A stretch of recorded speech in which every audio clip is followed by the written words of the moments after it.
Hey guys, it's Danielle, Nicole, and Jamie, and we're going to be talking about how social media can be used in the classroom. I'll be talking about Google Hangouts, and here's my PowerPoint presentation. So, Google Hangout is basically a way to communicate across borders. You can use it in the classroom and talk with other kids in the classroom, other administrators in different states, in different countries, anything. And you can collaborate via chat or via video conference, and you can speak with authors and just share ideas and stuff like that. So one of the examples I have is a debate that 3 schools did with 10 different people collaborating all together. The 3 schools, were from New Jersey and one was from Pennsylvania, and then they had 7 judges that were in on the call so that they could watch the debate and kind of judge them off of what they were doing. So the students researched reasons for and against homework, and they worked over several days to perfect their debates, and they had posters all around the classroom showing the debate format, helping the kids go through it, and they also had different pros and cons that the kids shared throughout the video conference. A little bit more on the debate was that the students got really into the project. They enjoyed meeting new students and being able to give a speech and debate on one point and kind of getting their points across. This really allowed students to learn from one another and taught the students how to debate. Another example is Author Jeopardy. One school from New Jersey, South Orange Middle School, and one school from Iowa, Van Meter School, collaborated in Google Hangout with a Jeopardy game. Each student was given a laptop, and they were allowed to Google search throughout the game, but only had 60 seconds to answer the questions. This really got kids excited to meet new people via video chatting, and before the chat started, they decided that whoever won the game, the other class would send them a gift. Students really learned about the books and the authors and had a lot of fun collaborating. And here's the Works Cited page to show you the links for the blogs.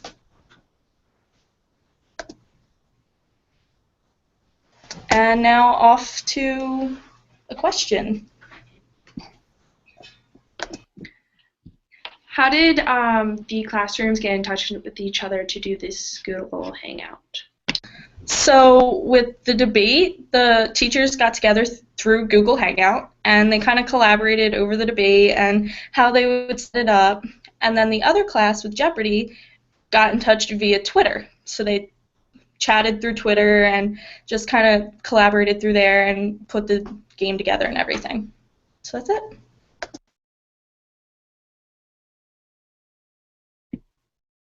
Hi, I'm Jamie. I'm going to be talking to you about Twitter in the classroom.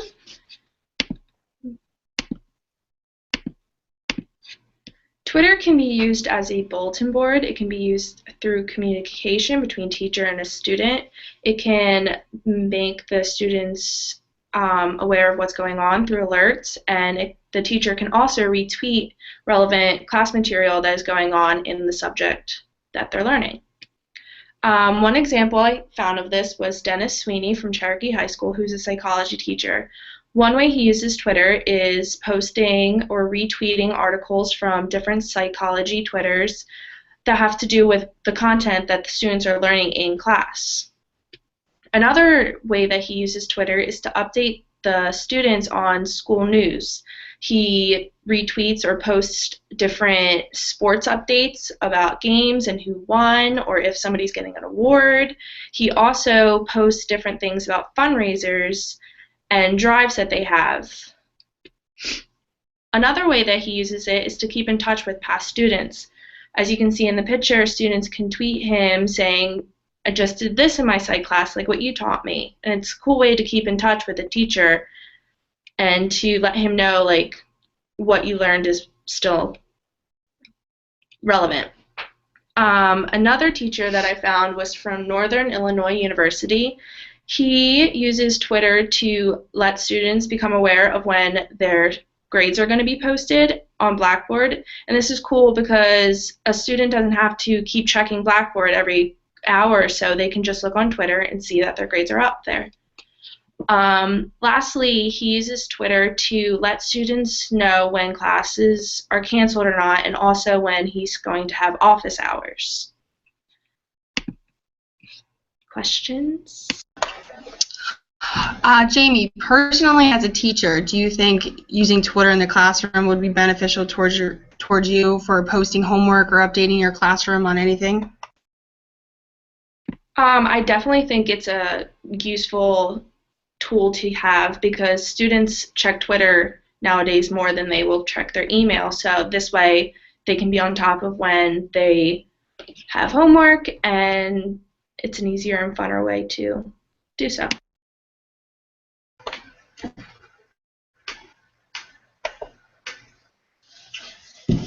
Hi, I'm Nicole, and today I'm going to be talking about Skype.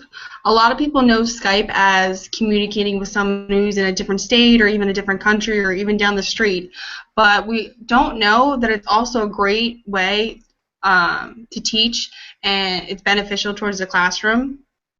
So I just have a PowerPoint for everyone to look at.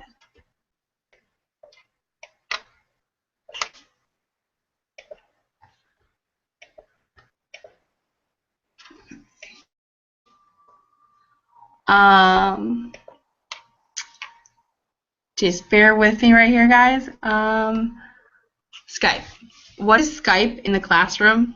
Skype in the classroom is free worldwide network connecting teachers and their classrooms with other classrooms around the globe and hundreds of guest speakers and field trips via Skype.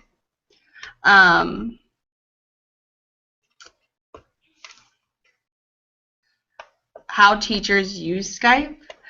Teachers only need an internet connection, a webcam, and a computer or smartboard, even in their most rural or economically challenged communities.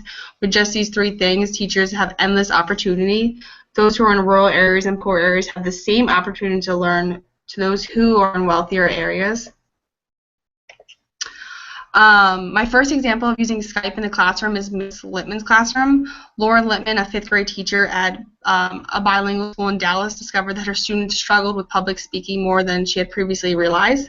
They were graduating from a Spanish language elementary school and transitioning to an English language middle school, so Miss Littman turned to Skype to help her class. Her class began to interact with another class and immediately benefited her students' public speaking skills drastically. They became more comfortable and confident talking in front of the class. Another example is Miss Cassidy's class. Miss Cassidy is having her students match up with buddies from Miss Learman's class. Each class is reading the Elephant and Piggie books because they are popular in each class.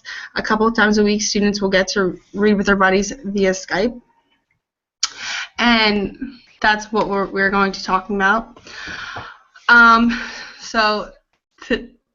Today, it's a wrap. I just want to say thank you for watching our Google presentation. Thank you.